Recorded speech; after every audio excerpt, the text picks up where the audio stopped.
With so much happening in the world of sports, mostly in the Champions League, and of course, certain teams not doing so well, we have the latest updates in the world of sports, and Udoka Njoku is here to share with us. Good morning. Good morning, Osarage. Good morning, Oli. Good morning, Great stuff Udoka. we saw yesterday in the Champions League. Yes. Osarage, you look very beautiful. Only if you look very beautiful. I said, Osarage, no. That's a first. You both have made up. Wow, great things are happening. England has a new king, and Udoka is complimenting Osarage. Wow. That's amazing. You know, when you face hours of traffic, it really turns your head upside down. But it's fine. But I'll take it. I'll take the compliment regardless. Thank you very much, Udoka. Oli, very Thank beautiful. you. Thank you very lady in much for red. the kind words, Udoka. So what's happening in sports? Well, a lot. But let's talk about the match day 2 from the Champions League games that we saw. Liverpool left it late to defeat Ajax 2-1 in their Group A match, thanks to Joel Matip's 89th minute header. Now, Anfield had earlier paid its respects to the Queen with a moment of silence before kickoff. Beaten badly by Napoli last week, the challenges facing Jurgen Klopp's side looked set to be amplified when Ghana's Mohamed Kudus cancelled out Mohamed Salah's opener early on. But Cameroonian Joel Matip rose to head home with minutes remaining to win it for Liverpool. Now, the Reds do not have a Premier League game at the weekend following the postponement of their trip to Chelsea. They return to action on the 1st of October when Brighton will visit Anfield. Still talking about the Champions League now, Barcelona's unbeaten start to the season ended on Tuesday thanks to a painful 2-0 loss to Bayern Munich at the Allianz Arena in their second Champions League group stage match. Barca were the better team for most of the night and should have gotten a lot more from the game, but Bayern Munich's 2 goals in 4 minutes after the break were enough to sink Barcelona, who couldn't make up for Robert Lewandowski's poor showing in front of goal. Now, the Polish international struggled in what was his return to Germany. Now, Senegal international Sadio Mane was substituted in the second half. Of course, he had a good game in that one. Now, looking at the other results from the Champions League games, we told you Group A, Liverpool defeated Ajax. They left it late to win that one, 2-1. In Group B, it was Porto losing at home to Club Brugge by 4-0, and Bayer Leverkusen defeated Atletico Madrid 2-0. In Group C, Victoria Pleasant with a red card, they lost to Inter Milan 2-0, while Bayern defeated Barcelona by 2-0. In Group D, it was Sporting defeating Tottenham Hotspur by 2-0, and Marseille lost at home to Frankfurt by 1-0. Going over to the games to happen today, Rangers will take on Napoli in Group A, and in Group E, we'll see AC Milan taking on Dynamo Zagreb, and Chelsea will be at home to RB Salzburg. In Group F, Shakhtar Donetsk will welcome Celtic as Real Madrid will battle it out with German club RB Leipzig. In Group G, FC Copenhagen takes on Sevilla, and Manchester City will be up against Borussia Dortmund. And for Man City, of course, it is Haaland playing against his former club. In Group H, Juventus will take on Benfica, while Maccabi Haifa will play against Paris Saint-Germain. Still in the UEFA Champions League now, UEFA has rejected requests from Chelsea, Manchester City, and Rangers to play the national anthem before Wednesday's Champions League matches. The 3 British clubs made requests to play God Save the King following a period of silence in memory of Queen Elizabeth II. It is understood some supporters will defy this move, with Rangers fans expected to pay tribute to the Queen and sing the anthem before kickoff at the Ibrox. Now, only Rangers supporters will be in attendance for their match against Napoli, which was moved from Tuesday to Wednesday due to policing resources, with no away fans being permitted at the match in Naples for sporting integrity. Now, across all Champions League matches involving UK clubs, players will wear black armbands in memory of the Queen and take part in a moment of silence. And to heavyweight boxing now, Anthony Joshua has accepted the WBC champion Tyson Fury's terms for an all-British heavyweight fight on the 3rd of December and is awaiting a response. Now, Joshua, the 32-year-old, was sent an offer by Team Fury suggesting a 60-40 purse, a split to the champion, and a December fight date.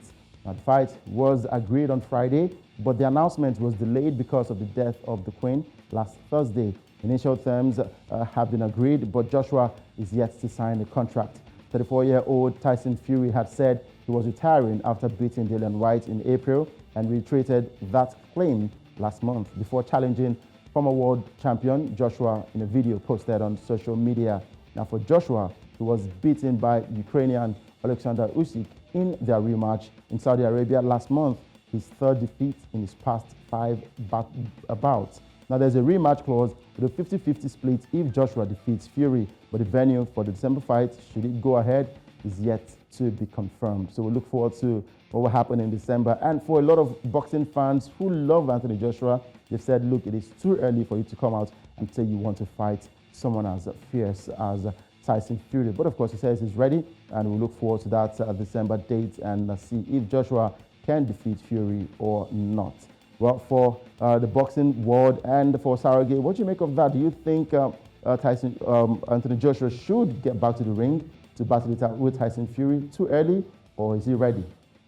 I mean, I wouldn't say he's ready. He's obviously not ready. He just, he's probably still dealing with the loss to Usyk. So between now and December, I don't think he's ready. Tyson Fury is definitely not going to be one of his easiest fights, and it would take a lot. From most of the comments, I've seen, a lot of people don't expect that Joshua would survive that fight.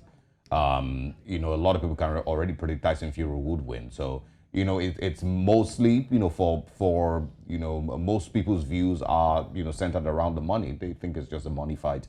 He'll make a lot of money from the fight, and that's it. It's not about. I mean, I share some same sentiments with Osaoge. I do think it's a bit early. He needs to recover, because this last match really did a number on Anthony Joshua. He needs some time to recover, not just physically, but also mentally. A lot of the matches, whilst they're being won physically, it starts from the mind, being able to... It's why when you watch wrestling, for example, they have a lot of intimidating tactics that they employ when they come into the ring at first, because you're trying to bully this person. So there's a lot of mental work that needs to have gone into his healing process from having lost this match. Tyson Fury will certainly not be an easy win.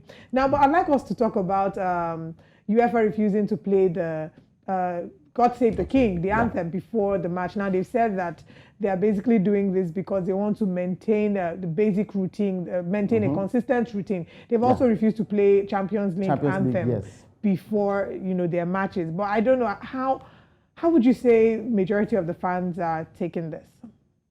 For the Champions League, I agree with UEFA not allowing the fans to sing the God Save the King anthem, and also playing the Champions League anthem, also taking it off the game days is also to show a sign of respect and showing their solidarity to the passing of the Queen. So for the fans who ask for them to sing God Save the King, I don't think it's a good one. For UEFA, let's maintain all status quo. If you're not going to play the anthem for the Champions League, let's also not play the God Save the King anthem. Let's just go ahead, take the bow, and of course the 1 minute silence, then go ahead with the games. Let's forget about... the day of the burial, a lot of matches were shifted as a result of the postponed because of the Queen's death. And even September 19th, her burial, no matches. I mean, they shifted the matches as well. So you think that that's sufficient honoring? Well, I believe so, because also it affects Arsenal's Europa League game on Thursday, because a lot of the security men will not be available at the stadium to take charge of the matches. They will actually be at the funeral ground. So I think it's okay for the matches to be postponed. Other games will resume in about 2 weeks' time. But of course, on Saturday and Sunday, some other key games have been postponed. The likes of Manchester United, Chelsea as well, the games have been postponed this weekend, all in honor of the passing of the other sports aren't having the same postponements. Rugby is still ongoing, isn't it? There's been a lot of conspiracy about the football games being postponed and some other sports being still ongoing. I really wouldn't want to get into that conversation, because it's been a lot of negative vibes coming all the way from the UK saying, if we have rugby going on, if we have cricket going on, why can't we have football back in our screen? So, but can we compare the fan base of these other games with the fan base of football? Exactly. So maybe in some sense it's because majority of people naturally lean towards football. Definitely. They have more fan base. So it's saying, you know what, this is the way in which we're choosing to honor the Queen. Definitely. Well, I don't agree. They might have more numbers. With this postponement now, when these games resume, it comes thick and fast. And remember, we still have the World Cup. So we already have 2 match days postponed. And if we get to have these games played at a later date, then it's going to affect the players. Fatigue will set in and all of that. So we need to also be careful how many of these games get postponed. Of course, the fans will be affected. They don't get to watch football. But when it comes back, they will have to watch back-to-back. The players will play back-to-back football. Well, I personally just don't agree. I feel like every sport, has its, fair share of fans. Rugby, cricket, football, whichever. If you're going to be postponing games, postpone all the games. If you're not going to be postponing games, then everyone should keep on playing. There's no need, postponing one or, canceling one and then leaving the other one. It's still the same British people, still the same, numbers of people that are, maybe not the same numbers. Not the same numbers, certainly not same the same. thing, with I your house to think watch. it has to do with the FA and their, how do you put it now? It depends on what they intend to do. They show respect to the Queen and say, look, let's postpone our games because we want to pay our last respect to the Queen. And some of these rugby games were actually postponed by a day or two, not a week. The truth is, we've lived all our lives having a queen. We've lived all our lives knowing that England has had a queen. We've never seen a king, and there wasn't really any plan made for her death. I mean, it took, of course, everybody knew that she was going to die one day, but a lot of things might not be done right, and I do think that we should cut some people some slack. But at the end of the day, we join them to say, God save the king, and all the best to our players as well as the fans. Thank you so much for joining us. Olive has a quick question to ask you. All right. About the Liverpool Ajax game. Okay, I was going to ask. Now, if we can say Liverpool Ajax, right? For those who live in, further down Lekki area, can we say they live in Aya? Wow. As opposed to. Wow. Olive. Yeah. Wow. Thank you for joining us this morning. Before I leave, it's just to let you know that in the games we saw yesterday, a lot of African players actually turned up. For Liverpool, it was Mo Salah from Egypt and the Cameroonian Joe Matip to score their goals. And for Ajax, it was the Ghanaian Mohamed Kudus that got on the score sheet yesterday. So big night for Africa. And of course, in other games in Club Brugge as well, an African also scored a goal in that one. So Africa really doing well in the Champions League. Absolutely. All right. Thanks very much, Udoka, for stopping by. Very much. And I hope you, do you live in Aya, though? No, I don't live in Aya. Okay, don't. All right. I'll see you after the show. Have a good morning. All righty. Some people live in Ayengule.